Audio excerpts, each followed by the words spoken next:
ሰላም ጤና ይስጥልኝ እንደምን አላችሁ ይህ የኢትዮ ግሎባል ዩቲዩብ ገጽ ከገበያ ሚዲያ ጋር በመተባበር ወደ እናንተ የሚያደርስላችሁ የዓለም ዋንጫ ዝግጅት ነው።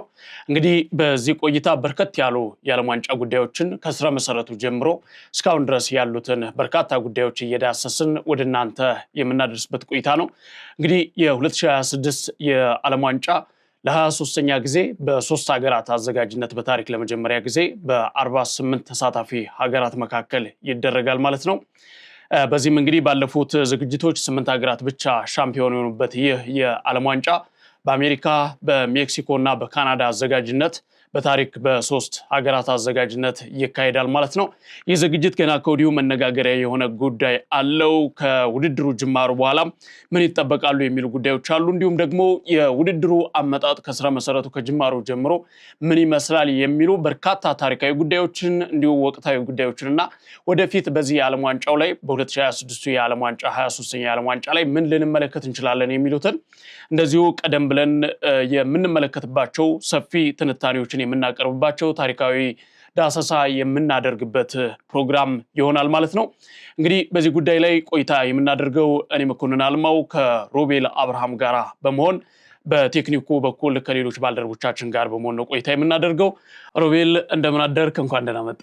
እንኳን ደህና ቆየኝ ሞኬ። እንግዲህ ዛሬ ታላቁ የዓለም ዋንጫ የሚጀመርበት ዕለት ላይ ተገናኝተናል። ብዙ እንዳልከው ምን አነሳቸው ጉዳዮች አሉ። ከአመሰራረት ጀምሮ ስለ ዓለም ዋንጫው እድገት እንዲሁም ደግሞ አሁን ላይ አሜሪካ ላይ እየተነሱ ያሉ የአየር ንብረት ጥያቄዎች እንዲሁም ደግሞ ፖለቲካል ጉዳዮች በተወሰነ መንገድ እያነሳን እንቆያለን።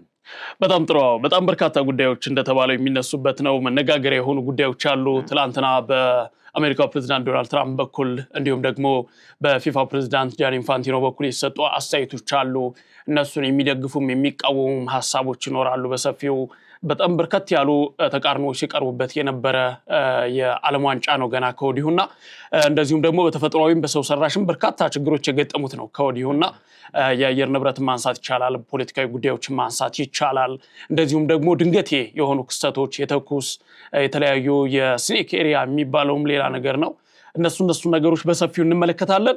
ቀጥሎስ በዓለም ዋንጫው ላይ የትኛው ክለብ ይጠበቃል፣ ማን የትኛው ተጫዋች ይጠበቃል፣ ምን ሊፈጠር ይችላል፣ ማን ልትበላው ትችላለች ዋንጫውን የሚሉትን ከተለያዩ አንጻራዊ ሁኔታዎች አንጻር በመመልከት እንመለከታለን። ግን እንደው በዋናነት እዚህ ላይ ነገርን ከስሩ ውሃን ከጥሩ ይባላል በሀገራችን አባባልና የዓለም ዋንጫን አሁን ላይ እንደዚህ ተወዳጅ ከመሆኑ በፊት እዚህ ከመድረሱ በፊት 92 ዓመታትን ከማስቆጠሩ በፊትና 22 ዝግጅቶች ዛሬ 23ኛው ዝግጅት ከመጀመሩ በፊት 22 ዝግጅቶችን አሳልፏል።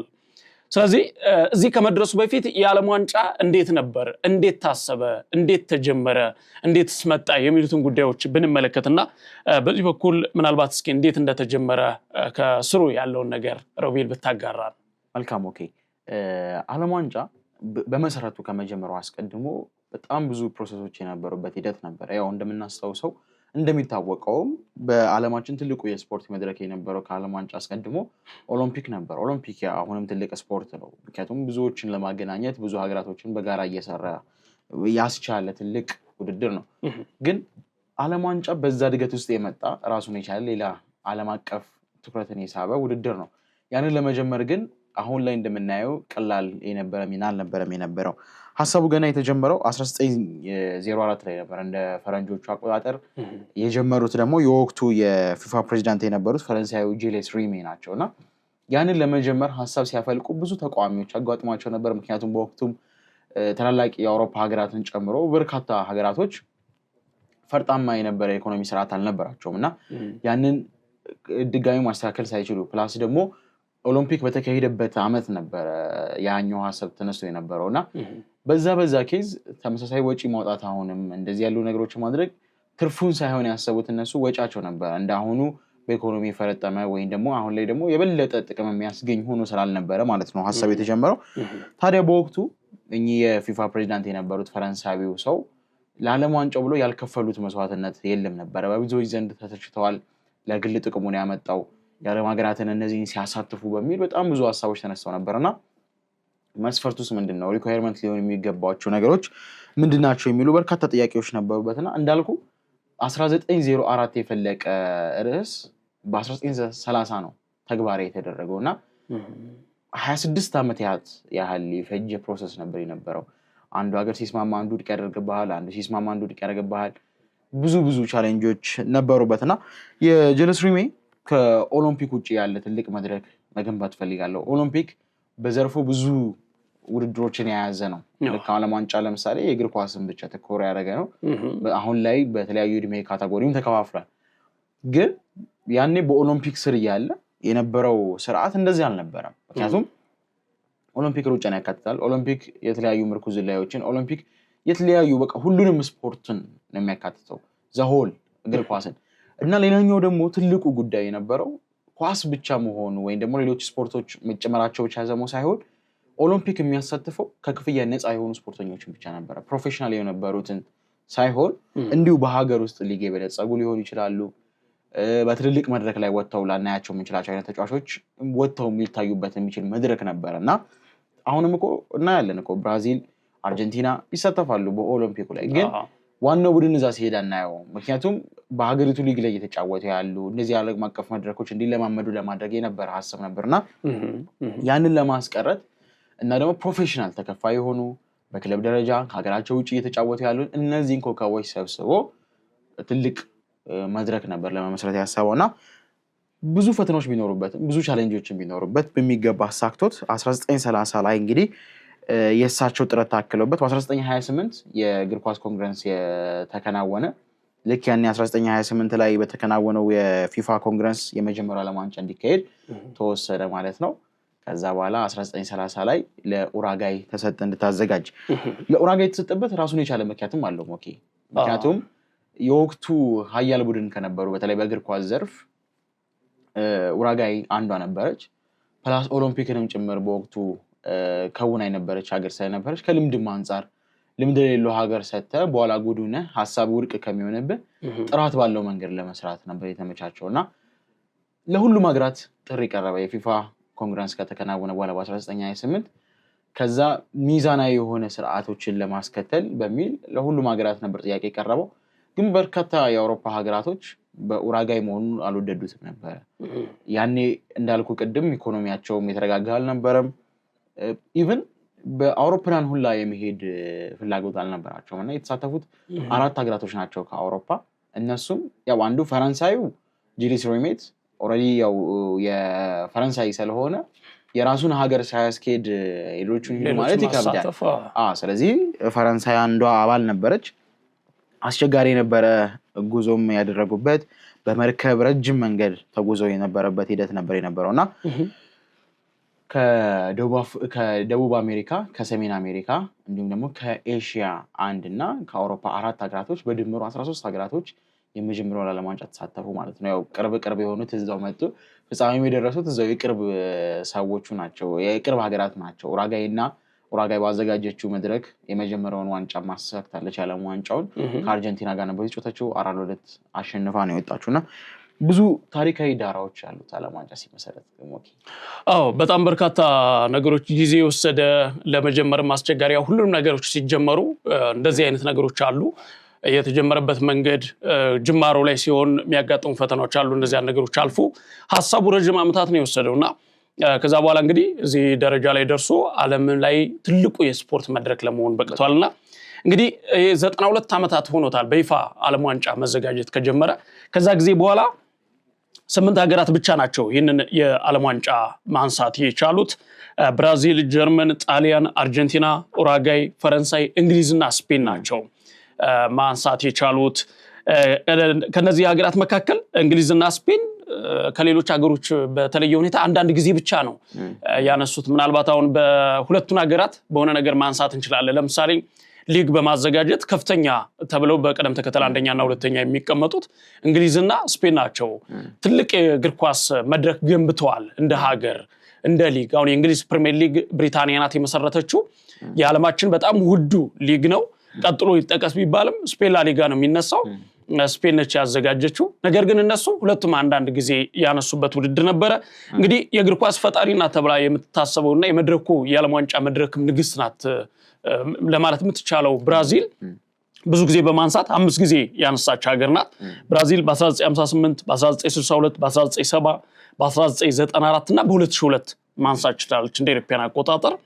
ከዚቹ ከደቡብ አፍሪካ ሀገር ብራዚል በመቀጠል ደግሞ የአውሮፓ ሀገር የሆኑት ጀርመንና ጣሊያን እንደዚሁ 4 ጊዜ ማንሳት ችለዋል። ለጠቅላላ ለቤተሰቦቻችን በ1954 በ1974 በ1990 እና በ2014 እንደዚሁ ማንሳት ችላለች ጀርመን። አሁን ላይ ያለችበትን ወቅታዊ ሁኔታም በደንብ እንዳስሰው ነው። ምናልባት ክስተት ሆን ይሆን የሚል ነገሮችንም ሌሎችንም ነገሮች እናነሳለን። ሌላኛው መነጋገሪያ የምትሆነው ደግሞ የጣሊያን ጉዳይ ነው። ጣሊያን እንግዲህ የዓለም ዋንጫን 4 ጊዜ አንስታለች። ከጀርመን እኩል ሁለተኛ ደረጃ ላይ የተቀመጠች ሀገር ነች። በ1934 በ1938 በ1982 እና በ2006 ሻምፒዮን ሆናለች እና ከ2006 ሻምፒዮና በኋላ ጠፍታለች ይህች ሀገር። አሁን በዚህ የዓለም ዋንጫ ላይም የማትሳተፍ ብቸኛዋ ሻምፒዮን የሆነች ሀገር ነች። አንዴ ብቻ አይደለም 4 ሻምፒዮን ሆና፣ ነገር ግን በዚህ የዓለም ዋንጫ የማትሳተፍ ከ8 ሀገራት መካከል ብቸኛዋ የማትሳተፍ ሀገር እሷ ሆናለችና ሌላኛው ከነሱ በመቀጠል የሊዮኔል ሜሲ እና የዲያጎ ማራዶና ሀገር የሆነችው አርጀንቲናም በ4ኛ ደረጃ ተቀምጣለች። አርጀንቲና እንግዲህ 3 ጊዜ ነው ሻምፒዮን ሆነችው እንደ ኢትዮጵያን አቆጣጠር በ1978 በ1986 እና እንደሚታወቀው በሊዮኔል ሜሲ መሪነት የ2022 ኳታር ዓለም ዋንጫ ሻምፒዮን መሆኗ ይታወሳል። ከነዚህ በመቀጠል 5ኛ እና 6ኛ ላይ የተቀመጡት ኡራጋይ እና ፈረንሳይ ናቸው። ኡራጋይ ቀደም ብሎ የተነሳ ሂስቶሪ ያለው በጅማሮ ላይ ትልቅ አበርክቶት ያላት ሀገር ናት። እነሱ እንደዚሁ ዋንጫውን 2 ጊዜ ማንሳት የቻሉ ናቸው። ኡራጋይ እንደ ኢትዮጵያን አቆጣጠር በ1930 እና በ1950 እንዲሁም ደግሞ ፈረንሳይ በ1998 እና በ2018 የዓለም ዋንጫን ማሳካት ችለዋል። ከነሱ በመቀጠል ስፔንና እንግሊዝ ናቸው። አንድ ጊዜ ብቻ ነው ስፔንና እንግሊዝ ማሳካት የቻሉት። እንግሊዝ በ1966 ነው ያነሳችው። ስፔን በበኩሏ 2010 በአፍሪካ ምድር በታሪክ ለመጀመሪያ ጊዜ የተዘጋጀ ነው። ለአፍሪካ በማዘጋጀት የመጀመሪያውም የመጨረሻው ነው። ከዚያ በኋላ አልተደገመም። ለስፔንም ዋንጫውን ያነሳችው የመጀመሪያው የመጨረሻው የአፍሪካ ምድር ላይ የተነሳ ነውና ይሄ ስቶሪ አለ። ከነዚህ ሀገራት በመቀጠል እንግዲህ ዛሬ አዲስ የዓለም ዋንጫው አዲስ ነገር ያመጣ ይሆን የሚለው ነገር በጉጉት የሚጠበቅ ነው። አዲስ ሻምፒዮን ያመጣ ይሆን ወይስ ደግሞ እነዚህ ከ7ቱ ሀገራት መካከል ኦልሬዲ ያው የጣሊያን ስለጎደለች ከ7ቱ ሻምፒዮኖች መካከል ማን ይደግመዋል የሚለው ነገር በጉጉት የሚጠበቅ ነው። ምናልባት በዚህ የዓለም ዋንጫ ላይ የምንመለስባቸው የምናነሳቸው ነገሮች አሉ። ምን እየተፈጠረ እንደሆነ ምን እየተካሄደ እንደሆነ ያለውን የዝግጅት ሁኔታ እንመለከታለን። ግን ምናልባት በዚህ የዓለም ዋንጫ ላይ የተሻለ ፐርፎርማንስ ታሳያለች ከ7ቱ የቀድሞ ሻምፒዮኖቹ መካከል ወይስ ደግሞ ከነሱ ውጭ አዲስ ሻምፒዮን እና ይሆን ማን የተሻለ እንቅስቃሴ ሊያደርግ ይችላል የሚለውን እስኪ እንደ ሀገር እንደ ብሔራዊ ቡድን ምናልባት ያንተ ግምት ምን ሊሆን ይችላል? በዚህ ዝግጅት ላይ ጥሩ ዝግጅት አድርጓል፣ ጥሩ ስብስብ አለው፣ ሻምፒዮን የመሆንና ጥሩ ግስጋሴ ሊያደርግ ይችላል ብለህ የምታስበው? ሞኬ የዓለም ዋንጫ እድገቱ በጥሩ አንተ እንደገለጽካቸው በሚገባ እያደገ ከጊዜ ወደ ጊዜ እየተሻሻለ ነበር የመጣው። የዓለም ዋንጫ ባለፉት ዘመናት በ4 ዓመታት ልዩነት ነበር ሲካሄድ የነበረው። በ1942 እና የ1946 በሁለተኛ ዓለም ጦርነት ምክንያት ካልተካሄደባቸው ዓመታቶች በስተቀር በነበሩት እያንዳንዱ ሂደቶች ላይ ጥሩ የሚባሉ እድገቶችን እያሳየ ተሳታፊ ቁጥሮችን እየጨመረ እንዲሁም ደግሞ እንደዚህ ወርቃማ ትውልዶችን እያየን የመጣንባቸው ሂደቶች ነበርና ቀደም ብዬ እንዳልኩ ከ1930 እስከ 1978 ድረስ ውድድሩ በተሳታፊዎች ቁጥር ከመጀመሪያ 13 ነበር ግብዣ የነበረው። ቀጣዩ ለኛው ላይ 16 ሆነ እስከ 1978 ድረስ በዛው በ16 ተሳታፊ ነበር ሲቀጥል የነበረው። ከዛ 1982 ላይ የተሳታፊዎች ቁጥር ወደ 84 አደገ፣ ከዛ ወደ 24 አደገ። ከዛ በኋላ ነው 1998 ላይ የሙሉ ፎርማቱ በፈረንሳይ በተዘጋጀው ዓለም ዋንጫ ላይ ወደ 32 የማደገ እስከ 2022 የመጨረሻው ዓለም ዋንጫ ድረስ በዛው በ32 ነበር ቀጥሎ የነበረው። አሁን ላይ ግን የፎርማት ለውጦች አሉ። የፎርማቱ ለውጥ 48 ሀገራቶች ነው ያሉት። የምድብ ቁጥር ተጨምሯል።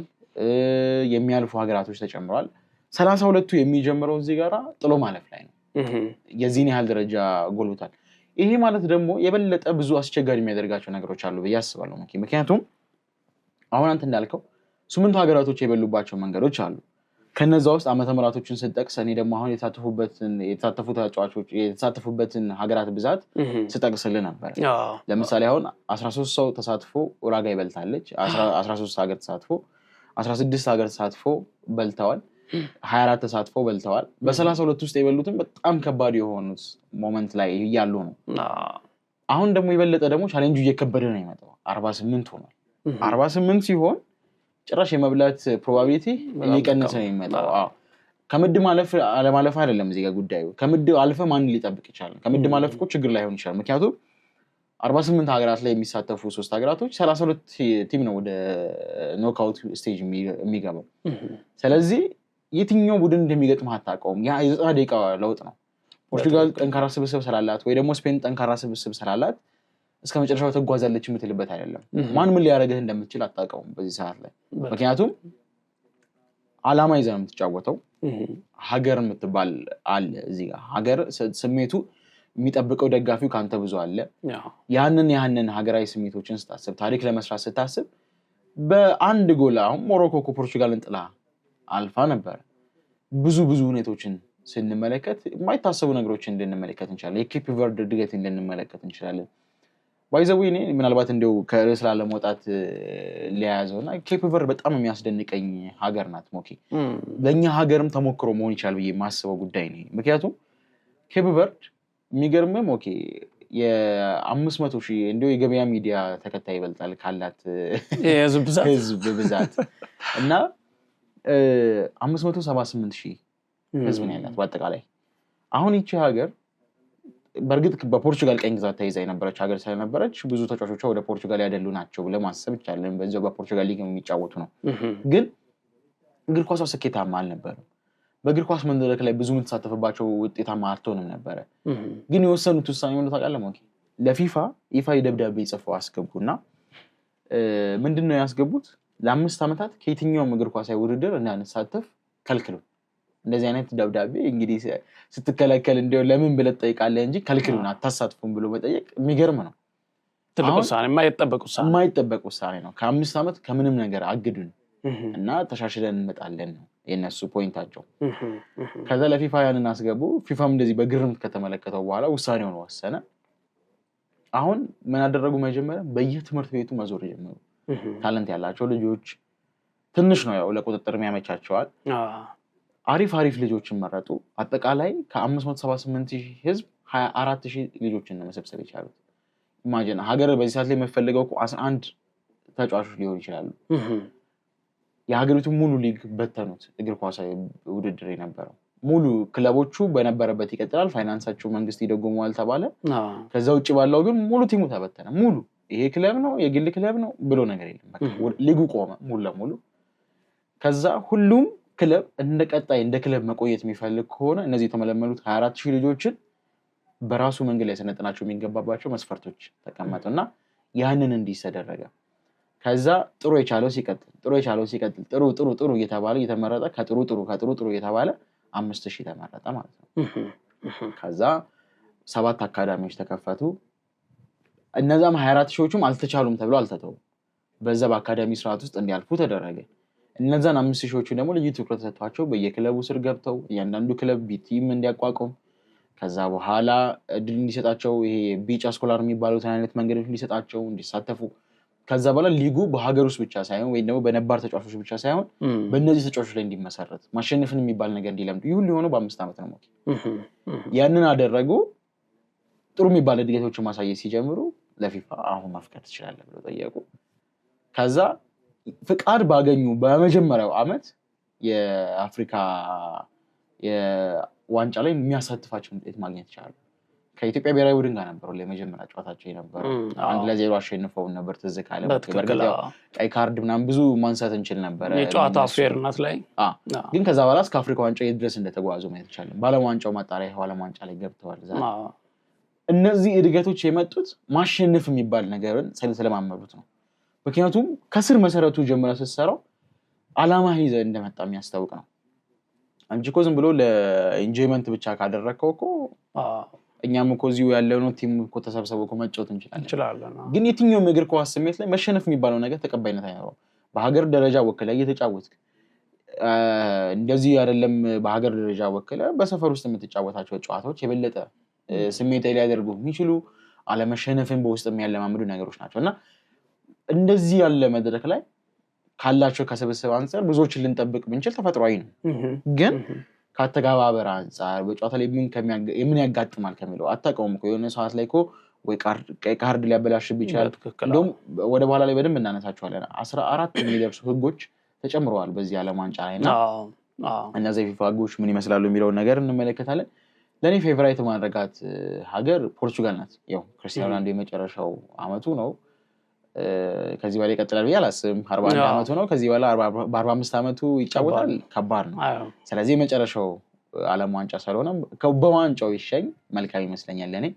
ካላትም የመሃል ሜዳ ጥራቶችንም ብዙ ማንሳትና ብዙ ማለት እንችላለን። ቪቲኒያ እንዲሁም ደግሞ ኔቬስ፣ ብሩኖ ፈርናንዴዝ፣ በርናንዶ ሲልቫ እነዚህ ያሉበት ናቸው። ሩበን ኔቬስ፣ ፔድሮ ኔቶ ሁላ ትናንትና ምናልባት የትናንትናውን ጨዋታ ተመልክተው ከሆነ መሀል ላይ የነበረው ፍጥረት በጣም ይለይ ነበር። ቪቲኒያ ወደፊት ሲወጣ፣ አንዱ ወደ ኋላ ሲሳብ፣ ፔድሮ ኔቶ በግራ ሲመጣ፣ ዲያጎ ዳሎት ሁላ ትናንትና ለእኔ ፌቨራይት ያልሆነ ተጫዋች ነው።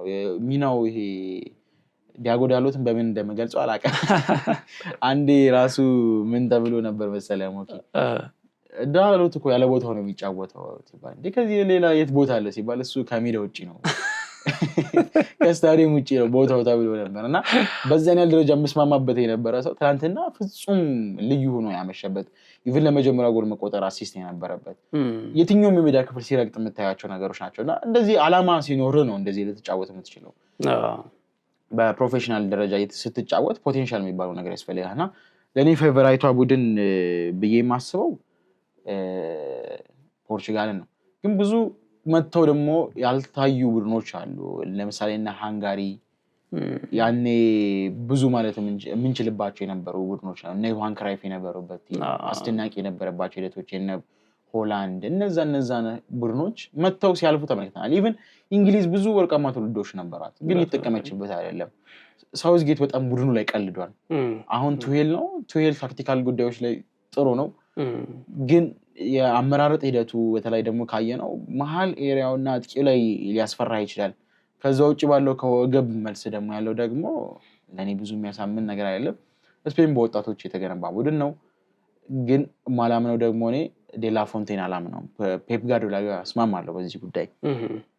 ፔፕ ያው በእርግጥ ከዘረኝነት ጋር ሊያያይዘው ይችላል፣ ግን እግር ኳሳዊ መርሆቹን ተከትለ ካየኸው ዴላ ፎንቴ ለስፔን ብሔራዊ ቡድን ተገቢው ሰው ነው ያላስብም።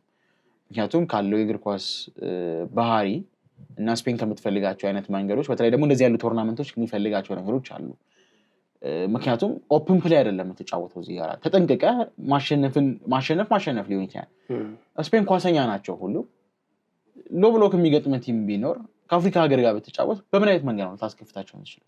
እነዚህ አይነት ነገሮች ሊከብዱ ስለሚችል ለእኔ እሱ ተገቢ ነው ብዬ አላስብም። ፖርቹጋል ላይ ግን አሁን ስመለስልህ ሮበርቶ ማርቲኔዝ ቤልጂየምን ከዚህ በፊት አምክኖ የሄደ ሰው ነበረ። ቦምብ አምካኝ እንደዚህ አያመክንም ሞኬ። ያኔ እነ ኬቪን ዴ ብሩይነ፣ እነ ትሮሳርድ፣ እነ ሮሜሮ ሉካኮ ኢቭን እነ ጄሬሚ ዶኩ ሁላ ጥሩ መምጣት በጀመረበት ታይም ላይ በጣም የሚገራርም ወርቃማ ትውልድ እነ ቲቦ ኮርቷ ፕራይም ላይ የነበሩበትን ያን ቡድን ይዞ እርግጥ ነው በሁለት አጋጣሚዎች ላይ እስከ ግማሽ ፍጻሜ መጓዝ ይችላል። ግን ያ ቡድን አይደለም ግማሽ ፍጻሜ ድረስ ሌላ ታሪክ ውስጥ መግባት የሚችል ቡድን የነበረ በጣም ጠንካራ አስፈሪ የነበረ ያንን መጠቀም ያልቻለ ሰው ስለነበር እንደዚህ ያሉ ቶርናመንቶች ቢያንስ ኬር ሊሰጥ የሚችል አሰልጣኝ ያስፈልጋቸዋል። ቡድን ስብስብ ስላለ ብቻ አይደለም። እንግሊዝ እኮ ልጥራ ብትልከው መሀል ሜዳ ላይ ብቻ 15 ተጫዋች ተጠራሉ። ዋርተን አልተጠራም ለምሳሌ። ግን ምን ያህል ድንቅ ኳሊቲ እንዳለው የኮንፈረንስ ሊግ ፋይናል ላይ ተመልክተናል። የአውሮፓ ሊግ ፋይናል ላይ በብዙ ነገሮች ማንሳት የምንችላቸው ሁኔታዎች ነው ያሉት እና ለእኔ ፌቨራይቷ ክለብ ሀገር ፖርቹጋል ናት። በጣም ጥሩ። ምናልባት በዚህ ዓለም ዋንጫ ላይ በጣም ብዙ ነገሮችን እንመለከታለን ብዬ አስባለሁ። አብዛኛው የዓለም ክፍል የፖርቹጋል ደጋፊ ሊሆን እንደሚችል ይጠበቃል። ምክንያቱም እግር ኳስ ውለታ አታውቅም እየተባለች ብዙ ጊዜ ትወቀሳለች እና ክርስቲያኖ ሮናልዶ ከዚህ በፊት ለሊዮኔል ሜሲ በጣም ብዙ ዓለም ያጋደለችበት ነበረ። 2022 ሻምፒዮን ሆኗል። 2-3 ጊዜ ወድቆ ነው እንደ ቅዱስ ያሬድ 7 ጊዜ ወደቅ 8ኛ ላይ ተነክሳለ ተብሎ ነው ሊዮኔል ሜሲ በመጨረሻ እንግዲህ ሻምፒዮን የሆነና አሁን ስለ አርጀንቲና ብዙ ሰው አይጨነቅም።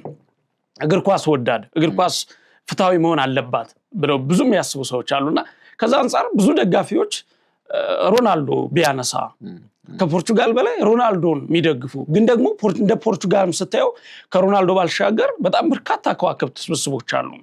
በሻምፒዮንስ ሊግ መድረክ ላይ ያየናቸው የፖርቹጋል ከዋክብቶች አሉ። በፒኤስጂ ቤት የተመለከትናቸው ብሩኖ ፈርናንዴዝ እንግሊዝ ፕሪሚየር ሊግ ላይ ምን አይነት ስራ እየሰራ እንደሆነ በማንቸስተር ዩናይትድ ቤት የሚታወቅ ነው። ከላይ እስከታች ያለው ስብስብ የፖርቹጋል ምናልባት ወደዛ ግምት እንድትገምት የሚያደርግ ነው፣ ግን ደግሞ ቢሆን ብለህ እንድትመኝ የሚያደርግ ነው። ምክንያቱም ክርስቲያኖ ሮናልዶ ለዓለም እግር ኳስ ያበረከተው አስተዋጽኦ ቀላል አይደለምና ይህንን ነገር ቢያገኝ ቢያሸንፍ ቢያሳካ ብለህ የምትመኝለት ተጫዋች ነው። ምክንያቱም መጨረሻ ዘመኑ ላይ ነው ያለው፣ 41 ዓመቱ ላይ ነው ያለው። እንዳልከው ከ4 ዓመት በኋላ በ45 ዓመቱ ላይ የመሳተፍ እድል በፍጹም ማንም ሊያስበው ሊገምተው የሚችል አይደለም። ወደሱ ያጋድላል። እንዲያም ሆኖ ግን እንደተባለው ተገማች የሆኑ ሀገራቶች አሉ። ፖርቹጋል፣ አርጀንቲና፣ ስፔን፣ ብራዚል፣ ፈረንሳይ፣ እንግሊዝ ተገማች ናቸው በዚህ የዓለም ዋንጫ ላይ። ምናልባት ጀርመን ብዙ ግምት ያልሰጣት ሀገር ናት። እንዲያም ሆኖ ግን ከስብስቧ ጥራት አንጻር ክስተት ልትሆን ትችላለች ብዬ አስባለሁ። ግን ሞኬ ምናልባት እኔ ከስብስቡ በላይ አሰልጣኙ ብዙ ሊያስኬደው የሚችለው አሰልጣኙ ነው ብዬ ነው የማስበው ካለው ከስብስቡ እንደውም ጥራት አንጻር። ኔግልስማን እጅግ አስደናቂ አሰልጣኝ ነው። እኔ ለራሴ ለምወደው ለምደግፈው ክለብ ቢሆን ብዬ የምትመኘው አይነት አሰልጣኝ ነው። በጣም እጅግ የእግር ኳስ እኔ እንደው ጀርመን ብሔራዊ ቡድን ፈረመ የተባለ ጊዜው ላይ በጣም ነበር ደንግጬ የነበረው። ምክንያቱም ከስንብቱ ጀምሮ በጣም ብዙ ውጣ ውረዶች የነበሩባቸው ሁኔታዎች ነበሩ። ባየር ሙኒክ ዋንጫ አብልቶት በሰላም ተለያይተው ለእረፍት መዝናኛ በሄደበት ወቅት ነው ተደውለው ተሰናብተሃል። አስደንጋጭ ነው። ቱሄል ነው የመጣው። ምንም የሚያባረር ኬዝ ኖሮት አይደለም፣ ወይ ደግሞ እሱ እንደዚህ በኢንተርቪው ኬዝ ወይ ደግሞ ሌላ ጉዳይ ምናምን ነገር ተነስቶ አይደለም። በቀላል መንገድ በቃ ከኛ ጋር አትቀጥልም ነው የተባለው። ኢማጂን ኦኬ አንተ እየተዝናናና ስራህን ጨርሰሃል፣ አሸነፍኩ ብለህ የሄድክበትም ቦታ ላይ ተባረሃል የሚል መልዕክት ሲደርስብህ ምንድን ነው የምትለው? አስደንጋጭ። በርካታ ክለቦች ፈልገውት ነበረ፣ ግን የእሱ ምርጫ የነበረው ደግሞ ጀርመንን መረከብ ነበረና ይህን የመሰለ አሰልጣኝ ይህን የመሰለ ፖቴንሻል ያለው ሰው እንዴት በ4 ዓመት አንዴ ለመታየት ወይ ደግሞ በኔሽንስ ሊግ ለመገደብ ወሰነ? ይህንን የቻለ ታለንት ብዬ በጣም ገርሞኝ የነበረው ሁኔታ ነበርና እግር ኳሳዊ እውቀቱ በጣም ለኔ ሌላ ሌቭል የሆነ ነው። መጽሐፍ ጽፏል ራሱ ኔግልስማን የሚል መጽሐፍ ጽፏልና እጅግ አስደናቂ መጽሐፍ ነው። ሞኬ በዚህ አጋጣሚ ለአንባቢዎችም ሪኮመንድ አደርጋቸዋለሁ። በጣም ጥሩ። ምናልባት የስፖርቱ ዘርፍ ላይ ትኩረት ማድረግ ለሚፈልግ በጣም በደንብ እግር ኳስን በዚህ ያህል ደረጃ መረዳት ይቻላል እንዴ ነው የምትለው። በእርግጥ አሁን ከቅርብ ጊዜ ወዲህ ከተመለከትክ የጀርመንና የስፔን እንዲሁም ደግሞ የጣሊያን አሰልጣኞች ናቸው የበለጠ እየጎመሩ ያሉት። ፕሪሚየር ሊግ ላይ የእንግሊዛዊ ሆኖ ፕሪሚየር ሊግ ያነሳ አሰልጣኝ እንደሌለ ታውቃለህ? ኢማጂን በዚህ ያህል ደረጃ ዶሚኔት ተደርጓል። ሊጉ በጣም ሊጋነን ይችላል፣ ግን አብዛኛውን ጊዜ ያሸነፉት የስፔን የጣሊያን ዜግነት ያላቸው አሰልጣኞች ናቸው። በትክክል ይህን ስትመለከት እንግሊዝ እግር ኳሳዊ አረዳዷ ወይም ደግሞ እንግሊዝ ላይ በሰራችው ፕሮሞሽን የበለጠ ተጠቃሚ ናት እንጂ በአሰልጣኝ ሂደት ላይ ነጥሮ ወጣ ልትል የምትችለው ነገር የለም። አሁን እኮ ሳውዝጌትን አባረው እኮ የቀጠሩት ለብሔራዊ ቡድን እኮ ቱሄልን ጀርመናዊ አሰልጣኝ እንግዲህ ኢማጂን በዚህን ያህል ደረጃ ቡድኑ ብሔራዊ ቡድኑ ሁላ ማስኬድ የማይችል አሰልጣኝ ሁላ መፍራት አልቻለም ሀገሪቱ ላይ በዚህን ያህል ደረጃ። ጣሊያን ብትል ግን ከካቴና ፖሊሲ ጀምሮ ስፔን ላይ ከውብ እግር ኳስ ጀምሮ ኢቨን እነ ማይክል አርቴታ ሁላ እኮ በባርሴሎና ቤት ተጫውተዋል። ላማሲያ እኮ ተጫዋቾችን ብቻ አይደለም ያፈራው አሰልጣኞችንም ጭምር ቢውልድ ማድረግ የሚችል ቦታ ነው። ጀርመን እነ ራልፍ ራግኒክ ክርስቲያኖ ሮናልዶ ለኔ እንዳሰልጣኝ አይደለም ብለዋል። እርግጥ ነው ግን እነ ቱሄልን እነ የርገን ክሎፕን ኢቨን ኔግልስማንን ጭምር ኮች ማድረግ የቻለ ስለ ሊደርነት መምራት የቻለ ትክክለኛ ኢንስትራክተር የነበረባቸው ሁኔታዎች ናቸው። አሁን ኦስትሪያ ብሔራዊ ቡድን ይዞ ዓለም ዋንጫ ላይ እንመለከተዋለን ራሱ ራግኒክን እና እነ ማርሴሎ ቤልሳ ምናምን ባየህበት አይነት ወደ እንግሊዝ ደግሞ ስትመጣበት ፍጹም ተቃራኒ ነው የሚሆነው እና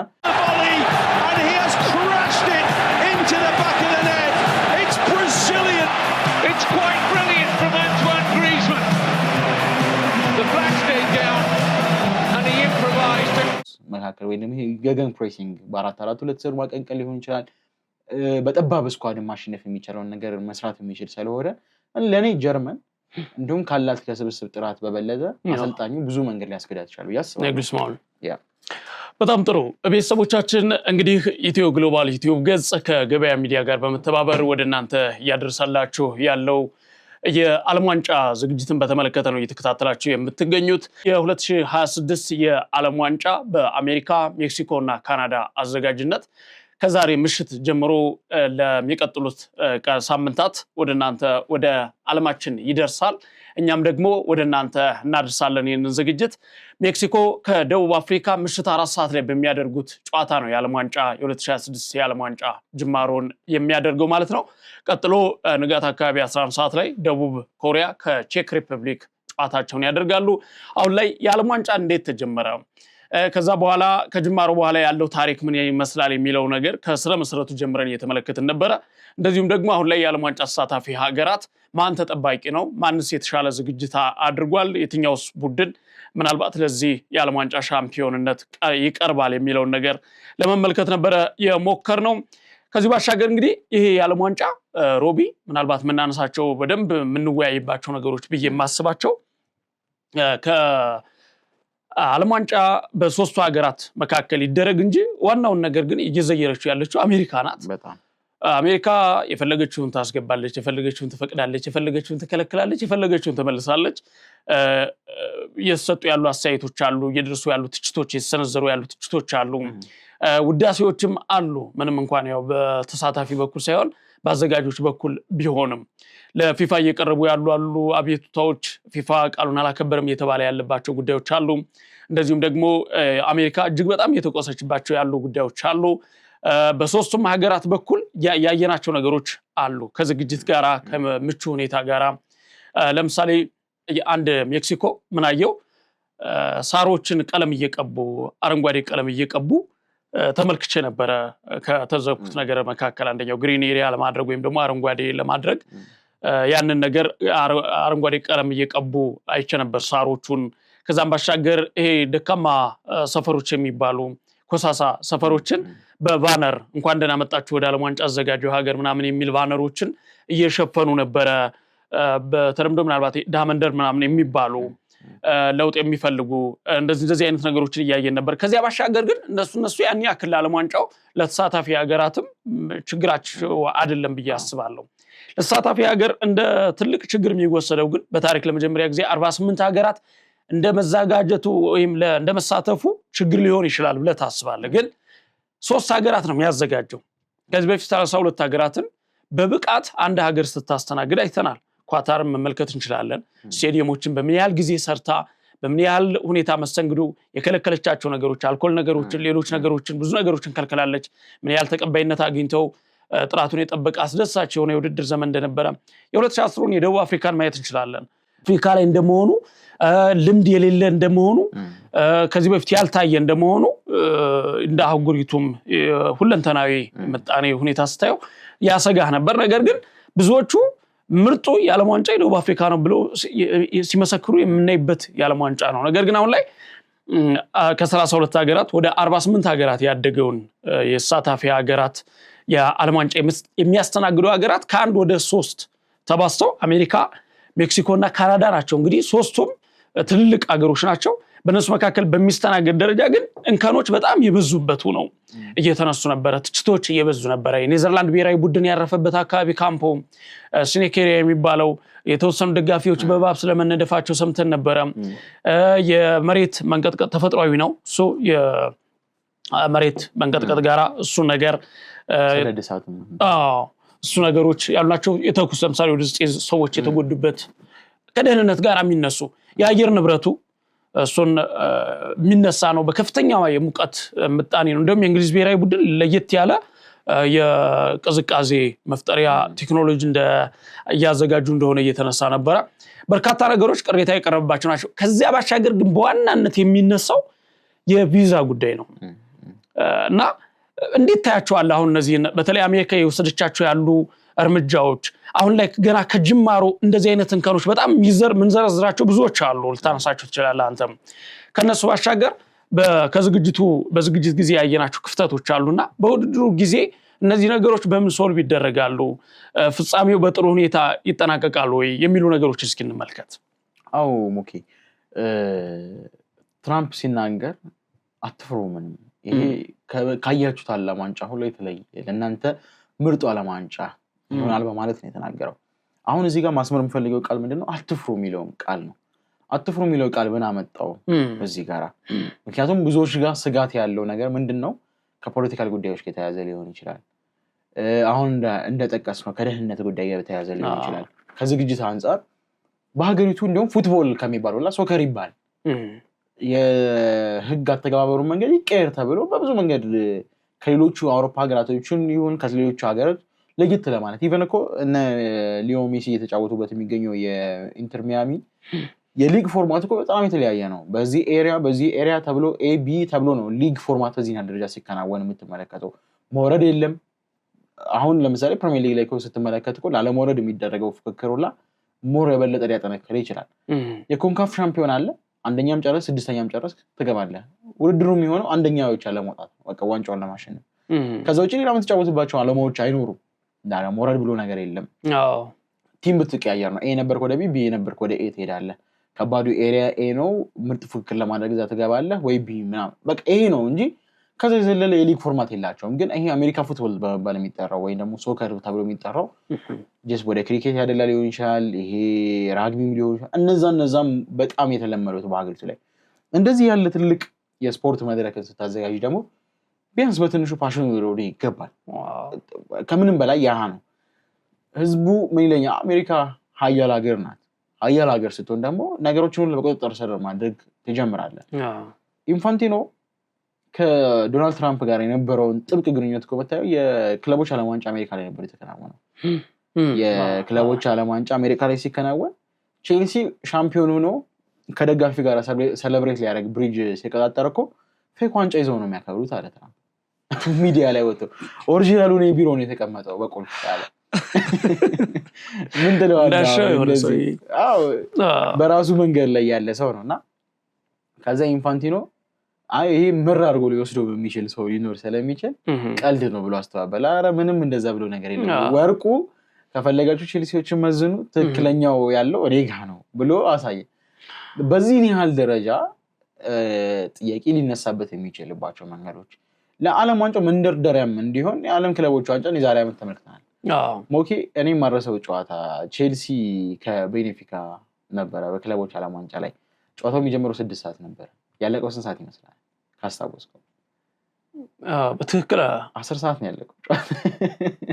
6 ሰዓት የጀመረ ጨዋታ በተለምዶ እግር ኳስ 90 ደቂቃ ነው። ግን ምንድነው 6 ሰዓት የጀመረ ጨዋታ ሞኬ በጥሩ ሁኔታ ጨዋታው እየተደረገ ባለበት ሰዓት ላይ መብረቅ ታየ ተባለ። ኢቭን አሁንም የተሰጡ ራሱን የቻሉ መመሪያዎች አሉ፣ እናነሳቸዋለን። ትናንትናም እንግሊዝ ላይ ተከስቷል። ሌሊት ላይ በተደረገ ጨዋታ የእንግሊዝ ጨዋታ ሁላ 4 ሰዓት ነበር የጀመረው ነበር፣ ወደ 6 ሰዓት ተገፍቶ ነው ትናንትና የተከናወነው። በትክክል እንደዚህ ያሉ ሁኔታዎች ደግሞ ተመልካቾችን ፍራስትሬት እንዲያደርግ የሚያደርግ ነው። እኔ ያንን ጨዋታ እየሰራሁት ነበርና ኦኬ 6 ሰዓት ላይ ጨዋታውን ሀገር ሰላም ብዬ ጀምሬልሃለሁ ላይ ብዬ አስተላለፍኩ። ከዛ በኋላ መብረቅ ሆኗል ተብሎ ጨዋታው ተቋረጠ። ኢማጂን ጨዋታው እኮ ሊጠናቀቀው ትንሽ ደቂቃ ነበር እኮ የቀረው። ትንሽ ደቂቃ ስለ በቃ ወደ 13 ደቂቃ እንደዛ አካባቢ ነው የሚቀረው እና የሆነ ጨዋታው ሙሉ በሙሉ ተቋርጦ ነው የሚሻለው ለ30 ደቂቃ ምናምን ነገር ከምታሰቃይ። እርግጥ ነው የጎል ማርጂን በጣም ጠባብ ነበረ። ቼልሲ 1-0 ነበር ሲመራ የነበረው ምናምን እነዛ ነገር ስትመለከት ቤኔፊካም ካምባክ መስራት ወይ አቻ ሆኖ ጨዋታ የመቀጠልና ሊኖር ይችላል ኖሮታልም ጨዋታው ላይ። ከዛ በኋላ አሁን ልክ ያን ሰዓት መብረቅ ታይቷል በሚል ወደ መልበሻ ክፍል ገቡ። በዚህ 10 ደቂቃ ውስጥ ካልታየ ተመልሶ ጨዋታ ይቀጥላል ተባለ። ከዛ 7 ደቂቃ ድረስ ሰላም ነበር። በቃ ይቀጥላል ወርም ያርጉና ነገር ተብሎ ልክ ሲወጡ ድጋሚ ታየ ተብሎ ተመለሱ። ከዛ በሜትሮሎጂ ምናምን ነገር ታይቷል አሁንም። ከዛ በቃ ከ30 ደቂቃ በኋላ ጨዋታ ይቀጥላል ተባለ። አሁን እንቺና 13 ደቂቃ ላይ በቃ በዚህ ነው የሚያልቀው። ለተኛ እንዳትል የሆነ መደበኛ ስራ አድርገህ ይዘዋል። በዛ ላይ ደግሞ ይሻላል ተከታዮች ምናምን አሉ ኦዲየንሱ በሚገባ። ከዛ ከ30 ደቂቃ በኋላ ጠበቅም ኦኬ ሊጀምሩ በቃ አሁን የሚጀምር መሰለ በትክክል። ከዛ ተጫዋቾችም ወጥተው ልምድ ምናምን ነገር መስራት ጀመሩ። ድጋሚ መብረቅ ወጣ ተመለሰን አሁንም። ከዛ በኋላ ወደ መልበሻ ክፍል ገቡ። ጭማሪ 30 ደቂቃ ተባለ። አሁንም 1 ሰዓት አለፈ ማለት ነው በዚህ። ከዛ 1 ሰዓት አሁንም ድጋሜ ካለፈ ምናምን በኋላ እንደ አዲስ የሜትሮሎጂ ጥናት ተደርጎ ምናምን ነገር ጨዋታው ከ45 ደቂቃ በኋላ ይጀምራል። ቀሪ 15 ደቂቃ ይደረጋል ተብሎ ተነገረ። ከዛ በኋላ ጨዋታው እንደታስበው ሊጀምር ሆኖ አሁንም መብረቆች ነበሩት። አንድ መብረቅ በታየ ቁጥር 10 ደቂቃ ይመረቃል። አንድ መብረቅ በታየ ቁጥር 10 ደቂቃ ይመረቃል። 45 ደቂቃ የተባለው አንድ ሰዓት ተራዘመ ማለት ነው፣ ምንም ነገር ሳይሰራ። ከዛ ጨዋታው ቀጠለ። ኦኬ 13 ደቂቃ ብቻ ነው በቃ ኦኬ ምናምን ብለህ ስንት ሰዓት መሰለህ? ወደ 9 ሰዓት ከሩብ አካባቢ ጨዋታው ቀጠለ ማለት ነው። ያ ሁሉ ሰዓት ድረስ መብረቅ ሲባል እኔ እንደውም ኢትዮጵያን በጣም ሳመሰግናት የነበርኩት ይዘን ነበር። አየር ንብረቷ ለአሜሪካ ለምን ሰጧት ሁላ እስክትል ድረስ ዓለም ዋንጫውን ላይ ያኔ ገና የዛሬ ዓመት ሁሉ እንደ ያሳስበው የሚያደርግ ነበር። በትክክል በነገራችን ላይ ያው እያነሳን ነበር የሆነ ሰዓት ምዛሳው እስከሆነ ትዝ ካለ እና ወጣ ጨዋታው ልክ እንደተጀመረ በቼልሲ በኩል በቤኔፊካ በኩል ቀይ ካርድ ወጣ። በቃ ኦልሬዲ ቼልሲ ገደለው ጨዋታው ምናምን ነገር ተባለ። ምክንያቱም 1-0 እየመራ ነው። ደም ቀዝቅዞ ነው የምትመጣው። ከዛ በኋላ እንደተጀመረም ደግሞ ቤኔፊካ ተጫዋች በቀይ ያጡ። ኦልሞስት ጨዋታው ሊጠናቀቅ 3 ደቂቃ ነው የቀረው። ቼልሲ ገባበት ወደ ጭማሪ 30 አመሩ። ጭማሪ 30 ላይ ደግሞ ድጋሚ መብረቅ ታየ ተብሎ ተቋረጠ። በዛ ሁሉ ሂደት ውስጥ ከዛ በኋላ ቼልሲ አገባ ምናምን ነገር 3-1 አለቀና በዚህን ያህል ደረጃ ፍራስትሬት እንዲያደርግ የሚያደርግ 6 ሰዓት የጀመረ ጨዋታ 10 ሰዓት አለቀ ማለት ሜዳ ውስጥ ያለውን ደጋፊ አስበው በጣም በቃ ይስተጓጎላል። በቃ ከፕሮግራምህም አትሆንም፣ ከጨዋታውም አትሆንም፣ ከስሜትም አትሆንም። ኢቨን ተጫዋቾቹ ሁላ ቢሆን የሆነ ምርጥ ስሜት ላይ ሆነ ተቋረጠ ስትባል በጣም ነው የሚያስጠላው። ከዝግጅት ጋር በተያያዘ እኔ አሜሪካ ላይ ለምን ሆነ ብዬ እንደውም በጣም እንድቆጭበት ያደረገኝ ምክንያት ይሄ ነበረ። ምክንያቱም አታስባቸውም እንደዚህ ያሉ የአየር ንብረቶች። ትናንትና እንኳን በእንግሊዝ ተመልክተናል። ባለፈው ኤሪክሰን ልቡን ዳግም እንዲነሳ ያደረገ ሙቀት ነበር የነበረውና ይሄ እየታየ ተጫዋቾች ላይ ጫና መፍጠር ማለት በጣም ከባድ ነው። እንደው ምናልባት ጋዲ ሞኬ አንዳንድ ነጥቦችን ለማንሳት ያክል ተጫዋቾች ካለው ሙቀት አንፃር መልበሻ ክፍል ገብተው ነው ቤንች የሚሆኑት። ቤንች ተጫዋቾች እዛ ጋር አይቀመጡም። ሁላ መልበሻ ክፍል ተቀምጠው በቲቪ እንደኛ ኳሱን ይመለከቱታል። ልክ ሊቀየሩ ሲል ረዳቱ አሰልጣኝ ሄዶ ና አንተ ልትገባ ነው ነገር በቃ እንደዛ ነው የምትባለው። ይሄ በጣም እኮ በዚህኛ ደረጃ 4 ዓመት በጉጉት ጠብቀህ የምታደርጋቸው ውድድሮች ላይ አይደለም። ግን ምንድን ነው የተለየ መድረክ እናደርገዋለን ብለው ትራምፕ ሲነሱ ያስተካከሏቸው 14 ነጥቦች አሉ ከዳኝነት ጋር በተያያዘ። በዚሁ ምናልባት ላንሰው ቢነሱ አንደኛው ከዝግጅቱም ጋር ምናልባት የዓለም ዋንጫ በርከት ያሉ ነገሮች በአዎንታዊነት የምንቀበላቸው ናቸው ብዬ አስባለሁ። ምናልባት ከቀደም ካለው ነገር ጋር ስንነሳ ግን እንደተባለው የዓለም ዋንጫ በአሜሪካ ብሎም ደግሞ በሜክሲኮ እና በካናዳ መካከል መዘጋጀቱ ለምን ተፈቀደ? ቀደም ብሎ በነገራችን ላይ እንዳልከው የክለቦች ዓለም ዋንጫ ፍጻሜ የዛኔ በነበረው ውድድር ጀምሮ ነው ይሄ ጥያቄ ሲነሳ የነበረው፣ ስጋቶች የነበሩት በተለይ ደግሞ ተፈጥሯዊ የሆኑ ክስተቶች ለጨዋታው ከባድ ችግር ፈጣሪ ሊሆኑ ይችላሉ ተብሎ ይታሰብ ነበር። የአየር ንብረቱ አሁን ክርስቲያን ኤሪክሰን አይተናል። እሱ ድጋሚ ከስንት ዓመት በኋላ አሁን ላይ ኳስ እንዲያቆም በርካቶች የመከሩት ያለ በአየር ንብረት ምክንያት ነውና እንደዚህ አይነት ኬዝ ያለባቸው ተጫዋቾች እንደፈለጉ አይችሉትም። እሱም ብቻ ሳይሆን ኦኬ እሺ ሌላው ይቀር አየር ንብረቱ እንዲሁ ተፈጥሯዊ ነው ትላለህ። ትልቅ ሀገር ናት አሜሪካ። ትልቅ ውድድር ስታዘጋጅ ደግሞ ክለቦች ዓለም ዋንጫ ለምሳሌ መውሰድ እንችላለን አይደል? የማንቸስተር ሲቲ ከሂላል ያደረጉት ጨዋታ ይጀምራል የተባለው ንጋት 11 ሰዓት ተኩል ነበር። ግን የጀመረው ጨዋታ 12 ሰዓት ላይ ነው። በትክክል 30 ደቂቃ የዘገየው በአየር ንብረት ምናምን ምክንያት ሳይሆን በትራንስፖርት መጨናነቅ። ኢማጂን በትራንስፖርት ስታስበው እኮ የሚመጣ አይደለም አሜሪካ ላይ።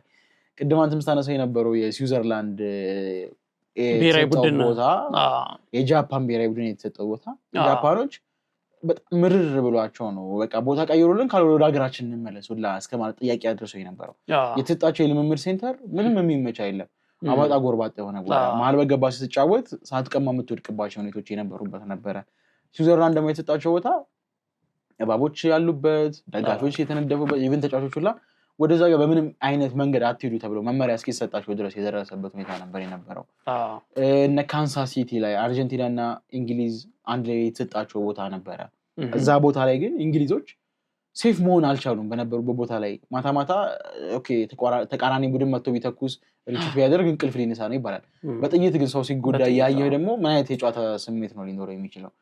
ህንፃ እዚህ ጋር ሆኖ ያረፍክበት ሆቴል እዚህ ጋር ሲተኩስ ስታይ ስጋት ነው የሚሆነው። የደህንነት ጉዳይ በጣም አሳሳቢ ነው። ፖሊስ ባንድ ኤሪያውን ከብቦ ከዛ በኋላ ቶሎ ውጡ ተብሎ ከካንሳስ ሲቲ ወደ ፍሎሪዳ ነበር ያቀኑት እንግሊዞች። እና ሜንታል ላይም እኮ ራሱን የቻለ ክራይሲሶች መፍጠር የሚችሉ ሁኔታዎች ነው ያሉት። እና የኢራን ብሔራዊ ቡድን ብትመለከት አሁን የኢራን ብሔራዊ ቡድን በስንት ትግል ከቱርክ ሂዶ ቱርክ ቆይቶ ከዛ በኋላ ነው ቪዛ ተመቶላቸው ወደ አሜሪካ እንዲገቡ የተደረጉት። ግን ቆይታቸው አሜሪካ የለም የሆነው ሆቴላቸው ሜክሲኮ ነው። ጨዋታቸውን የሚያደርጉት ደግሞ አሜሪካ ነው። ጨዋታ ያደርጋሉ፣ ይመለሳሉ ወደ ሜክሲኮ፣ ጨዋታ ያደርጋሉ ወደ ሜክሲኮ። ይሄ እኮ ራሱን የቻለ ዝለት ይፈጥራል። በዚህን ያህል ደረጃ ተመልክተናል። የ2025 የአፍሪካ ምርጥ ዳኛ የተባለው ዳኛ ኦማር ሶማሊያዊ መዳኘት አትችልም። ያውም እንኮ አሁን ይሄ ከቪዛ ጋር ብቻ አይደለም ጥያቄውን ማንሳት የምንችለው የዲፕሎማት ሁላ ቪዛ ባለቤት የሆነ ሰው ነው። ግን እሱ ራሱ እኮ የተናገረው አሁን ቱርክ ነው ያለው አሰልጣኝ።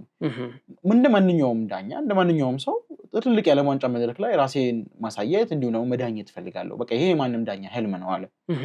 ያ እንዲሆን ግን አልተፈቀደም። ያልተፈቀደበት ምክንያት ደግሞ ይህች አዘጋጅ ሀገር ከሀገሬ ጋር በገባችው ልክ ነው። እኔ ሀገሬን እወክላለሁ፣ ግን ሀገሬ ያላት አቋም እኔ ያለኝ ማለት አይደለም፣ ወይም ደግሞ አሜሪካ ያላት አቋም ኦማርን ይወክላል የሚል አቋም አይደለም ብሎ ነበር የተናገረውና ትክክል ነው። እግር ኳሳዊ ጉዳዮች ከፖለቲካዊ ጉዳዮች ጋር ፍጹም መገናኘት የለባቸውም ነበርና ምናልባት ኮሊና የሚያስረዱት ያን ይመስለኛል። ኦኬ ከዛ ጋር በተያያዘ የዘረኝነት ጥቃቶችን ከመቀነስ ብዙ ነገሮችን ከማንሳት አንጻር 14 አንቀጽ ያለው 7 የተሻሻሉ ህጎችን አካተዋል። እንግዲህ ይሄ በንትርክ ወቅት እንደዚህ አፍን ሸፍነው ማውራት ባለፈው ተመልክተናል። እነ ቪኒ ጁኒየር ላይ እንደዚህ አፍ ሸፍነው ምንም ነገር እንኳን ደስ አለ ሁላ ብትለው ቀይ ካርድ ነው ከዚህ በኋላ። ምክንያቱም ምንም ማስረጃ የለም። እንደዚህ የሸፈኘ ባወራ ካሜራው ላይ ያየኝ ይችላል።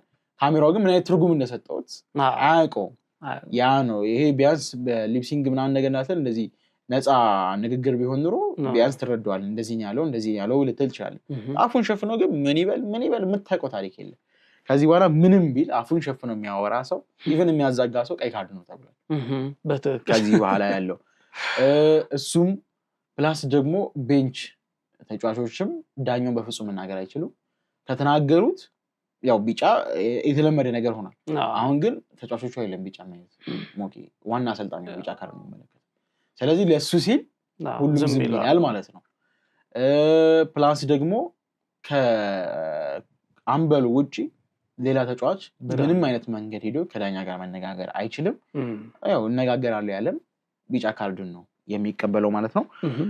ቫርም አዳዲስ ሚናዎች ተሰጥቶታል። ከዛ ጉዳይ ጋር በተያያዘ የጊዜ ገደብና የጨዋታ ፍጥነት ጋር በተያያዘ በተለይ አክሽን ታይም የሚባለውን ነገር ለመተግበር በጣም ጥሩ ውሳኔ ተወስኗል ብዬ ነው። እንግሊዝም ተቀብለዋለች እሱ ነገር። ፕሪሚየር ሊጉ ቦሪንግ እንዳያደርገው ግን ያስፈራል አይደል? የለመድካቸው ሁኔታዎች አሉ። ለምሳሌ አሁን የቆመ ኳስ በተገኘ ቁጥር ዳኞች እጃቸውን ላይ በማንሳት ይቆጥራሉ። 1 2 3 4 እያለ 5 ሲሞላ ካልጀመርክ ኳሱ ለተቃራኒ ይሰጣል። የእጅ ወራ ከሆነ የመልስ ወራው ለተቃራኒ ይሆናል። የመልስ ምቱ ነው ደግሞ ካዘገየ ደግሞ ኮርና ነው ይሆናል። ይሄ ከባድ ውሳኔ ነው። ምክንያቱም አሁን ክለቦችም ሀገራትም እየተጠቀሙት ያለውን ነገር ካየው አርሰናልም በዚህ ዓመት ሲነሳ የነበረበት ነገር ነበርና ማዕዘንን እንደ ፔናልቲ እድል እስከመውሰድ ድረስ ቻንስ እኮ ነው። ትልቅ ቻንስ ስለሆነ ፕላስ ደግሞ ተቀያሪ የሚወጣ ተጫዋች አሁን ለምሳሌ እኔ አንተን ልቀየረ ካልኩ እዛ የኮሮና መምቻ ጋር ሆኜ እዚህ ድረስ መምጣት አይጠበቅብኝም። በእርግጥ ይሄ የተለመደ ነገር ነው። ግን አሁን እየመራህ ከሆነ ወይ ደግሞ እየተመራህ ከሆነ ምንም ማለት ላይሆን ይችል ነበር።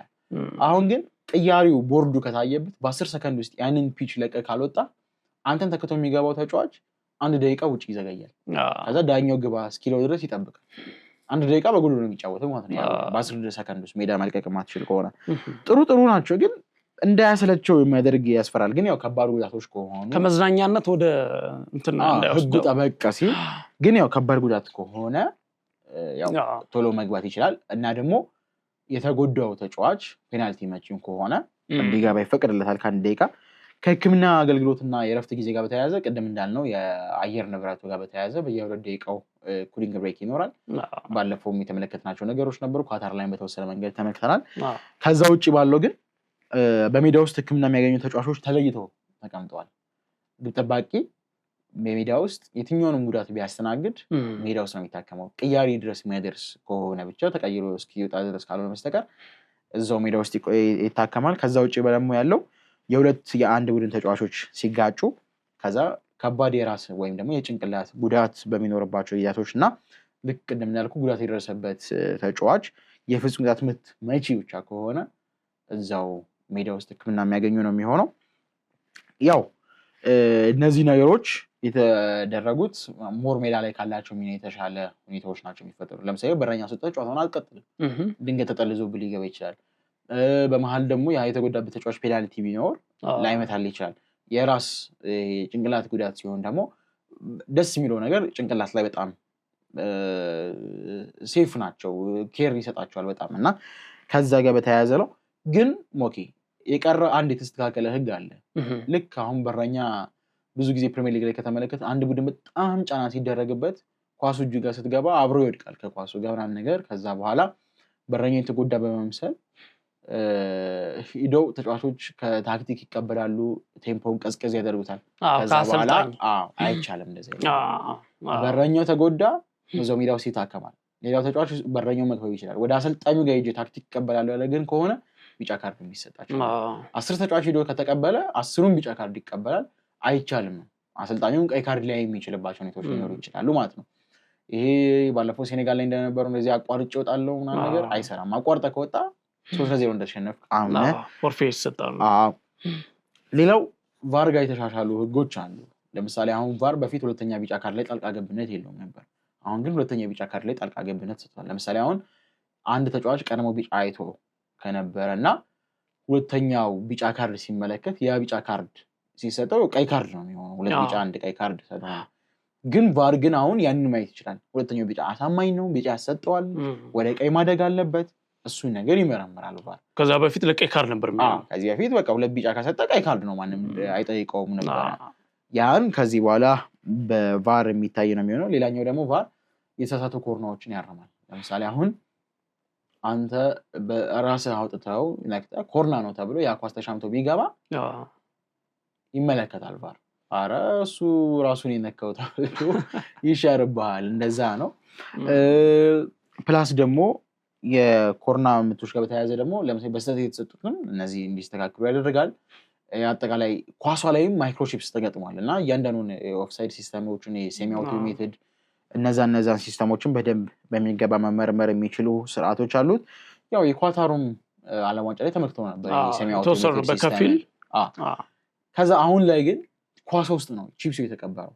ያኔ ሲስተሙ ኳሱ ላይ ነበረ፣ ግን በዲዝኒያል ደረጃ አልነበረም። አሁን ሚኒ ካሜራ ሁላ አብሮት ማን የቱ ቀደመ የሚለውን ከኳሱ አንግል ሁላ ማየት ይችላል። የሪፍ ካሜራ ተጀምሮ ነበር ፕሪሚየር ሊግ ላይ። አሁን ላይ ደግሞ ቦል ካሜራ ሁላ መጥቷል ማለት ነው። ከዳኛው ላይ ከሚገጠሙ ባሻገር ኳሷ ላይ ጎል ላይን ቴክኖሎጂ በፊት በካሜራ አስምረህ ነበር። አሁን ጎሏ የሚቀመጥላት ሴንተር አለች። ከዚህ ካለፍሽ ዳኛው ንዘሪው ትባላለች። ዳኛው አብሮት እዚህ ጋር የሚገባ ነገር አለ። ጎል ከሆነ ንዝረቱ ይሰማል፣ እዚህ ጋር ጸድቋል ይላል። ከአንተ ጋር የሚከራከርበት ምንም አይነት መንገድ አይኖረም እና በዚህን ያህል ደረጃ በማይክሮቺፕስ ደረጃ የተላቀቀበት ሁኔታ ነው ያለው። ሌላው ለማጠቃለል ያክል ህጎቹን የግብ ጠባቂዎች አቋም በተለይ ደግሞ ፍጹም ቅጣት ምት በሚሰጥባቸው ሂደቶች ላይ ብዙ ጊዜ በረኞች እንመለከታለን። እንዲህ ማያሉ መቆም፣ ሂዶ አንግል መታ ማድረግ፣ እንደዚህ መዝለል ምናምን የመቼውን ስነ ልቦና የሚረብሹ ነገሮችን ማለት ነው። እነዛ ማድረግ አይቻልም ከዚህ በኋላ። ልክ ፔናልቲ ሲሰጥ ቢያንስ ቀኝ እግሩ መስመሩ ላይ ማረፍ አለበት። ከዛ ቆሞ መጠበቅ ነው ብቻ ጫናም ከመቀነስ አንጻር እንዲሁም ደግሞ እነሱንም እንደዚህ ከማስተካከል አንጻር ነውና ይሄ አንግል መምታት፣ መረቡን መነካካት ምናምን ነገር የአንግል ጠባቂ ቢጫ ካርድ እንዲሰጥ ነው የሚያደርገው ማለት ነው። ብዙ ቢጫ ካርዶችን የምንመለከት ይመስለኛል። ሌላኛው ደግሞ ቅድም እንዳልኩት ነው ከዳኛ ጋር መነጋገር እንዲሁም ደግሞ ቴክኒካል ኤሪያ ላይ ያለ ማንኛውም ሰው ሊናገረው ሊያደርገው የሚችላቸው ሁኔታዎች አሉ። ሌላኛውና ወሳኙ ነጥብ ግን ሞኬ የባከነ ሰከንድ እያንዳንዱ ይያዛሉ። በዚህ ዓለም ዋንጫ ላይ አንድ ተጫዋች ተቀየረ ማለት 30 ሰከንድ አለ ማለት ነው። ተጫዋቹ በ10 ሰከንድ የሚወጣ በ20 ሰከንድ የሚወጣ በ30 የሚወጣ በ40 የሚወጣ የሚወጣው ተጫዋች 30 ሰከንድ ነው የሚሰጠው እድሜው። ያ ማለት 10 ተጫዋች ቅያሬ ነው የሚፈቀደው። 10 ተጫዋችን በ30 አብዛው ነው ወደ 4 ደቂቃ ዝም ብሎ እንዲባከነ ይጨመራል ማለት ነው። ኳሷ በሌላ ምክንያት ከመቆሟ ውጭ ሌላም ሲቆም ይቆጠራል። ለምሳሌ አሁን ጎል ሲቆጠር ለደስታ በምንጠቀምባቸው ሂደቶች ላይ እሱም እንደዚሁ በተመሳሳይ እሱ ደግሞ 40 ሰከንድ ይቆጠራል። ፕላስ ደግሞ ለኮርና ሲሆን 10 ሰከንድ ይቆጠራል።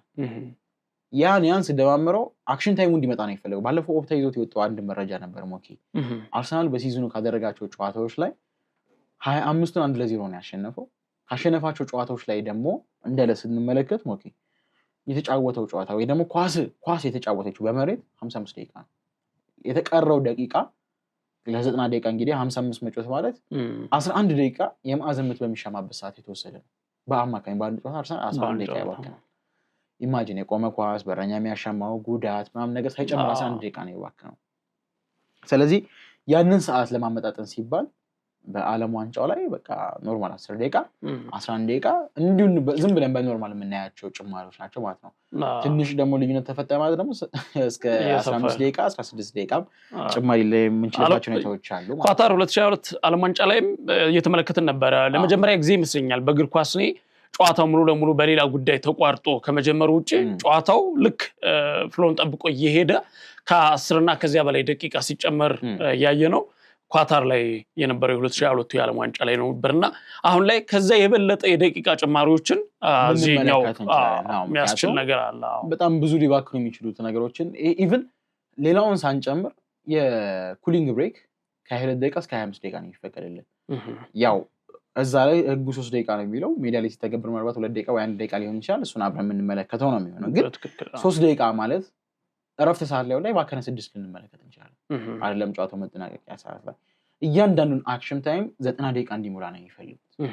በትክክል እንግዲህ ምናልባት ሮቢ በጣም በርካታ ጉዳዮችን የምናነሳበት የዓለም ዋንጫ ነው። ገና ከጅማሬው የተመለከትናቸው ነገሮች ተፈጥሯዊና ሰው ሰራሽ በተለይ ደግሞ አሜሪካ ሰራሽ የሆኑ ችግሮች በዚህ የዓለም ዋንጫ ላይ በጣም በሌሎች ችግሮች ላይ ልክ በእንቅርት ላይ ጆሮ ደግፍ እንደሚባለው እንደዚህ አይነት ክስተቶችን የተመለከትን ነው። በአሜሪካ በኩል በተለይ ቪዛን ሰበብ አድርጋ የምትፈልጋቸውን ሀገሮች እየተቀበለች የማትፈልጋቸውን ደግሞ እየመለሰች የነበረ ነው። በተለይ ያው ኢራን ላይ የሚጠበቅ የነበረ ነው። የእሷ መሳተፍም ለእኛ ግርምትን የፈጠረ ነበረ። ከአሜሪካን ፍቃድ ማግኘቷ እሷ መምጣቷ እሱ በጣም ትልቅ የነበረ ነገር ነበረ። ከዚያ ባሻገር ሌሎች ሀገሮችን አሁን ሶማሊያዊ ዳኛ ኦማር በጣም በብዙዎች ዘንድ መነጋገሪያ የሆነ ትላንትናም ሲመለስ ሀገሩ በጣም በሚደንቅ ሁኔታ ነበረ አቀባበል ያደረገችለትና እሱንም እየተመለከትን ነበረ። ሌሎች እነ ኢራቅን ጨምሮ ሌሎች ሀገራት በጣም በርካታ ሰዎቻቸውን የልኡካን ቡድናቸውን በቪዛ ምክንያት ተመርምረው እንዲመለሱ ተደርጓልና እሱ እየተመለከቱ ነበር አንዳንድ መረጃዎችን። አሁን ኦማርን ከሽብር ቡድኖች ጋር ግንኙነት አለው የሚል ምክንያት ነው አሜሪካ ያቀረበችው።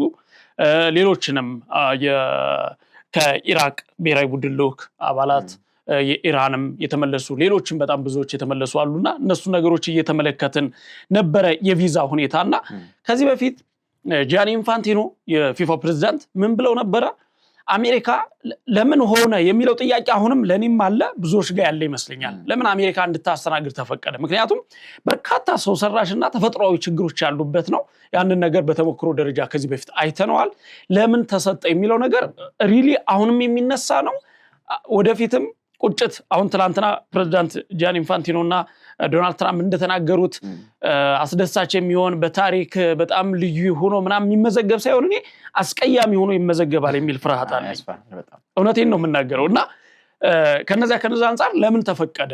አሁን እያየናቸው ያሉ ነገሮች አሉ። ከአየር ንብረት፣ ከደህንነት፣ ከቪዛ ጋር የተያያዙ በዋናነት የሚጠቀሱ እነሱ 3 ጉዳዮች ለዓለም ዋንጫው ድባብ በጣም ድብርትን የደረቡ ብዙዎችን ያስከፉ ያስቆጡ ትችት እንዲሰነዝሩ ያደረጉ ናቸው ብዬ አስባለሁ። ከዛ በመቀጠል ያ እግር ኳሱ ልምድ እዛ ሀገር ላይ የእግር ኳሱ ልምድ እሱ ብቻ አይደለም የሀገሪቱ እንትን ይመስለኛል ያስተዳደር ሁኔታ እንጂ ኳታር ላይ እኛ እግር ኳስን እየተመለከትን አልነበረም። ነገር ግን ዓለም ዋንጫን በሚገባ አስተናግዳለች። አሜሪካ ላይ ያን ምን አይመስለኝም። ከነዚህ በተለይ ከአየር ንብረት ሁኔታ ከደህንነት ጉዳይ እንደዚህም ደግሞ ከቪዛ ጋር የተያያዘ እነዚህ ጉዳዮች በጣም የሚያሳስቡ ናቸው። ሌላኛው ለዚህ የዓለም ዋንጫ አሳሳቢ የነበረው በተለይ ለአፍሪካ የኢቦላ ጉዳይ ነው። ኢቦላ በተለይ ለዲሞክራቲክ ኮንጎ በጣም ትልቅ ስጋት ሆኗል እና አገሪቷ ላይ አሁን ላይ በርካታ ችግር እያደረሰ ያለ ወረርሽኝ ነው። ከሱ ጋር ተያይዞ አሜሪካ እርምጃ ወስዳለች ወይም በዓለም ዋንጫው ላይ ወደ የተወሰደ እርምጃ አለና እሱን ነገር እስኪ እንመልከት።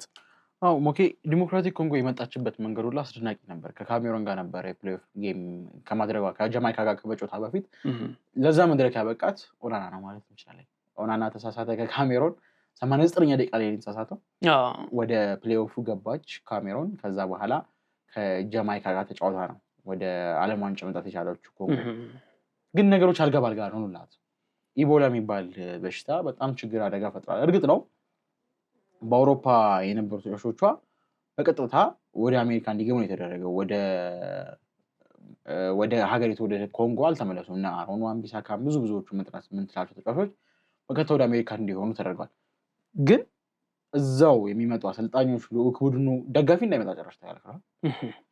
አጠቃላይ ያሉት ሁኔታዎች ግን የተጫዋቾቹም ሲመጡ ቀደም ብለው ገና ከውድድሩ ከሁሉም ቀድሞ እዛ እንዲገኙ የተደረጉት እነሱ ናቸው። ከዛ በኋላ 21 ቀን ኳራንቲን ውስጥ የሚቀመጡት 2 ቀን ይቀራቸው ሊወጡ ማለት ነው። ሞኬ እነዚህ ያሉ ቶርናመንቶች ላይ መዘጋጃ እድል አይሰጥህም በብዙ ነገሮች ነው እና ልክ ነው ጥንቃቄው መልካም ሆኖ ሳለ እየተተገበረበት ያለው መንገድ ግን ይሄ ትክክለኛ መንገድ ነው ብዬ አላስብም። በተለይ ለተሳታፊ እሱም ብቻ አይደለም ያው የትኛውም ተጫዋች የአፍሪካ የጉዞ ታሪክ ያለው እንዳለ ቢያንስ 2 ቀን 3 ቀን አድሮ ኢቦላ ቼክ ተደርጎ እንዲመጣ ነው ሲደረግ የነበረውና በእያንዳንዱ እንቅስቃሴ ላይ ይሄ ሕክምና ጉዳይ ላይ ጥንቃቄ እንደወሰደችው ሁላ አሜሪካ በውድድሩ ላይ ጥንቃቄ ብትወስድ ባይኔ ብዬ ነው የማስበውና በትክክል እንግዲህ እስኪ መልካም ዓለም ዋንጫ እንዲሁም መመኘት መልካም የዓለም ዋንጫ እንድንመለከት ከመመኘት ውጭ በዚህ ሰዓት አማራጭ የለንም። ሮቢ ውድ ቤተሰቦቻችን ኢትዮ ግሎባል የዩቲዩብ ገጽ ከገበያ ሚዲያ ጋር በመተባበር እንግዲህ የዓለም ዋንጫን ዝግጅት አስመልክቶ በመክፈቻው ዕለት ወደ እናንተ ለማድረስ የያዘው ፕሮግራም ነው። ይህ ፕሮግራም በመከታተል ላይ የቆያችሁት ማለት ነው። እንግዲህ 2026 የዓለም ዋንጫ በአሜሪካ ሜክሲኮ እና ካናዳ አዘጋጅነት ዛሬ ምሽት 4 ሰዓት ላይ ሜክሲኮ ከደቡብ አፍሪካ በሚያደርጉት ጨዋታ መክፈቻውን ያደርጋል ማለት ነው። ንጋት 11 ሰዓት ላይ ደግሞ ደቡብ ኮሪያ ከቼክ ሪፐብሊክ በሚያደርጉት ጨዋታ ይቀጥላል። ከዛሬ ጀምሮ ለሚቀጥሉት ሳምንታት ጨዋታዎች የተደረጉ ይቆያሉ። እኛም በዛሬው ፕሮግራም ከዓለም ዋንጫ ጅማሮ ጀምሮ ያለውን ታሪካዊ ሁነት እየዳሰስን ነበር ወደ እናንተ ቆይታ ያደረግነው። ዓለም ዋንጫ ሐሳቡ እንዴት መጣ፣ ከዛስ እንዴት ተጀመረ፣ ከዛ በኋላ 8 ሀገራት ሻምፒዮን የሆኑበት የ22 የውድድር ዝግጅቶች ምን ይመስላሉ የሚለውን ነገር እየተመለከትን ነበረ።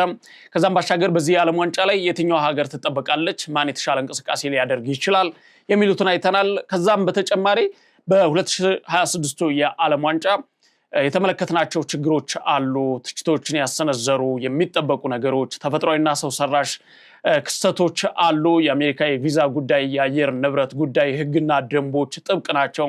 ከነዚህ ጋር የተያያዙ የተፈጠሩ ነገሮች አሉ። እነሱን በተመለከተ ወደ እናንተ እያጋራን ነበረ። ከዛም ባሻገር እንግዲህ የዓለም ዋንጫ ዛሬ ጅማሮን ያደርጋል። ለሚቀጥሉት ጊዜ ምን ይመስላል የሚለውን ነገር ነበረ እየቃኘን የቆየንን። ሮቤል አብርሃምና እኔ መኮንን አልማው ፕሮግራሙን እየመራንን ከሌሎች ባልደረቦቻችን የቴክኒክ ክፍልና የካሜራ ባለሙያዎች ጋር ቆይታ አድርገናል። በቀጣይነትም እንግዲህ ይህን የ23ኛውን የዓለም ዋንጫ በተመለከተ የኢትዮ ግሎባል የዩቲዩብ ገጽ ከገበያ ሚዲያ ጋር በመተባበር መሰናዶዎችን በማዘጋጀት ጨዋታዎችን በቀጥታ ወደ እናንተ በማድረስ የዓለም ዋንጫን ያጋራል ማለት ነው። እናንተም እንግዲህ ከኛ ጋር እንድትሆኑ ከወዲሁ እንጋብዛለን። በያላችሁበት መልካም ጊዜን እየተመኘን መልካም የዓለም ዋንጫን እንድናይ እየተመኘን እንቋጫለን። ሮቤል በጣም አመሰግናለሁ። መልካም ወኪ እሺ and he has crashed it into the back of the net. It's Brazilian. It's quite